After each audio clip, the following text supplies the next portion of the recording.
പഹൽഗാം ഭീകരാക്രമണത്തിന്റെ പശ്ചാത്തലത്തിൽ പ്രതിരോധ മന്ത്രി രാജ്നാഥ് സിംഗുമായി സംയുക്ത സേനാ മേധാവി ജനറൽ അനിൽ ചൌഹാൻ കൂടിക്കാഴ്ച നടത്തുന്നു. രാജ്നാഥ് സിംഗിന്റെ വസതിയിലാണ് നിർണായകമായ കൂടിക്കാഴ്ച നടക്കുന്നത്. അതിനിടെ NIA-യുടെ 18-അംഗ ടീം പഹൽഗാമിലെത്തി. CRPF ആസ്ഥാനത്ത് വെച്ച് ദൃക്സാക്ഷികളിൽ നിന്ന് മൊഴി രേഖപ്പെടുത്തുകയാണ്. നേരത്തെ ബൈസൺ വാലിയിലെ ഗ്രൗണ്ട് സീറോ സന്ദർശിച്ച് പ്രാഥമിക അന്വേഷണം നടത്തിയിരുന്നു.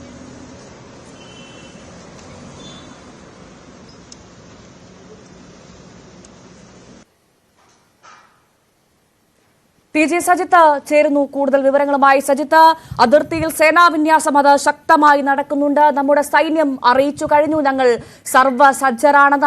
അതിനുവേണ്ടിയുള്ള പ്രധാനപ്പെട്ട നീക്കങ്ങളെല്ലാം സൈന്യത്തിന്റെ ഭാഗത്ത് നിന്ന് കൃത്യമായി നടക്കുന്നു. ശക്തി പ്രകടനം നമ്മൾ കണ്ടു കഴിഞ്ഞു. ഇപ്പോൾ ഇതാ നിർണായകമായ കൂടിക്കാഴ്ച നടക്കുകയാണ് പ്രതിരോധ മന്ത്രി രാജ്നാഥ് സിംഗുമായി സംയുക്ത സേനാ മേധാവിയുടെ.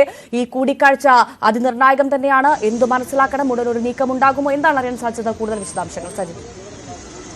ഭവ്യ, 4 മണിയോടെയാണ് സംയുക്ത സേനാ മേധാവിയും പ്രതിരോധ മന്ത്രിയുമായുള്ള കൂടിക്കാഴ്ച ആരംഭിച്ചത്. ഈ കൂടിക്കാഴ്ചയിൽ തന്ത്രപ്രധാനമായ കാര്യങ്ങൾ ചർച്ചയാവുന്നു എന്ന് തന്നെ നമുക്ക് കരുതണം. കാരണം അതിർത്തിയിലെ സംഘർഷം അത് അങ്ങേയറ്റം സങ്കീർണമാവുന്ന സാഹചര്യമാണ് നിലനിൽക്കുന്നത്.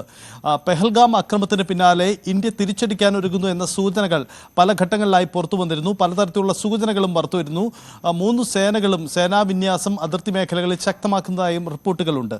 ഇതിനിടയിലാണ് ഈ കൂടിക്കാഴ്ച നടക്കുന്നത്. ഇതുവരെയും തിരിച്ചടിയുടെ സൂചനകളോ അല്ലെങ്കിൽ അങ്ങനെ ഒരു ഓപ്പറേഷൻ സൂചനകളോ രാജ്യം പങ്കുവച്ചിട്ടില്ല. പക്ഷേ ഇത്തരം വാർത്തകൾ പങ്കുവയ്ക്കുന്നതിൽ മാധ്യമങ്ങൾക്കും വിലക്കേർപ്പെടുത്തിയിട്ടുണ്ട്. എന്തായാലും സംയുക്ത സേനാ മേധാവി നടത്തുന്ന കൂടിക്കാഴ്ച നിർണായകമാണ്. 2 തരത്തിലാണ് ആ സാഹചര്യം നമുക്ക് നോക്കിക്കാണാനാവുന്ന. ഒന്ന്, NIA ഈ കേസിൽ വെടിപ്പിൽ അന്വേഷണം ഏറ്റെടുത്ത് അന്വേഷണ നടപടികളുമായി മുന്നോട്ട് പോവുകയാണ്. അതായത് ഈ തീവ്രവാദികളെ കണ്ടെത്താനുള്ള ശ്രമങ്ങളുടെ തുടർച്ചയായുള്ള നീക്കങ്ങളാണ് നടക്കുന്നത്. ഇതിന്റെ ഭാഗമായി NIA പഹൽഗാമിലെ സ്ഥലത്ത് സന്ദർശനം നടത്തുകയും CRPF ഹെഡ്ക്വാർട്ടേഴ്സിൽ കൂടിക്കാഴ്ചയും മറ്റ് നീക്കങ്ങൾ നടത്തുകയാണ്. ഇതിന് പുറമെ ദൃക്സാക്ഷികളിൽ നിന്നും മൊഴിയെടുക്കൽ രാജ്യത്തിന്റെ വിവിധയിടങ്ങളിലായി നടക്കുകയാണ്. കൊൽക്കത്തയിലാവട്ടെ അല്ലെങ്കിൽ ഈ സംഭവത്തിൽ ഉൾപ്പെട്ട ആളുകളുമായി ബന്ധപ്പെട്ട് അവരിൽ നിന്നും ദൃക്സാക്ഷികളിൽ നിന്നും മൊഴിയെടുക്കാനുള്ള നീക്കങ്ങൾ പലയിടങ്ങളിലായി NIA നടത്തുകയും ചെയ്യുന്നു. ഇതിനൊപ്പം തന്നെ BSF കോൺസ്റ്റബിളിനെ കാണാതായ സംഭവമുണ്ട്. BSF കോൺസ്റ്റബിൾ പാകിസ്ഥാന്റെ പിടിയിലാണ്.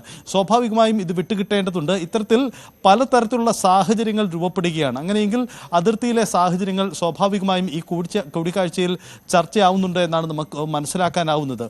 ഇതിനപ്പുറം ഇന്ത്യ നടത്തുന്ന നയതന്ത്ര നീക്കങ്ങളും പ്രധാനപ്പെട്ടതാണ്. കാരണം തെളിവ് ശേഖരിച്ച് അന്താരാഷ്ട്ര തലത്തിൽ ഇന്ത്യ ഒരു മേൽക്കൈ നേടുന്നു. ഇതിനു പുറമെ ഡാമുകൾ, നേരത്തെ സിന്ധു നദിയിൽ നിന്നുള്ള വെള്ളം വിട്ടുകൊടുക്കുന്നതുമായി ബന്ധപ്പെട്ട് പാകിസ്ഥാൻമേൽ കടുത്ത സമ്മർദ്ദം ഇന്ത്യ ചെലുത്തിയിരുന്നു.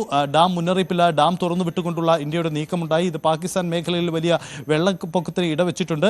ഇങ്ങനെ പലതരത്തിലുള്ള നീക്കങ്ങൾ നടക്കുന്നുണ്ട്. എന്തായാലും സൈനിക നീക്കം ഇതുവരെയും ഏതു തരത്തിലെന്നതിൽ ഒരു വ്യക്തത വന്നിട്ടില്ല. ഒരു പക്ഷേ ആ സൈനിക നീക്കത്തിന്റെ മുന്നോടിയായിട്ട് കൂടിയാണ് ഈ കൂടിക്കാഴ്ച എന്നുകൂടി പ്രസക്തമായ കാര്യമാണ്. എന്തായാലും സംയുക്ത സേനാ മേധാവിയും പ്രതിരോധ മന്ത്രിയുമായുള്ള കൂടിക്കാഴ്ച തുടരുകയാണ്. തീർച്ചയായും നിർണായകമായ കൂടിക്കാഴ്ചയാണ് നടക്കുന്നത്. TG സജിത്താണ് വിവരങ്ങൾ പങ്കുവച്ചത്. നന്ദി.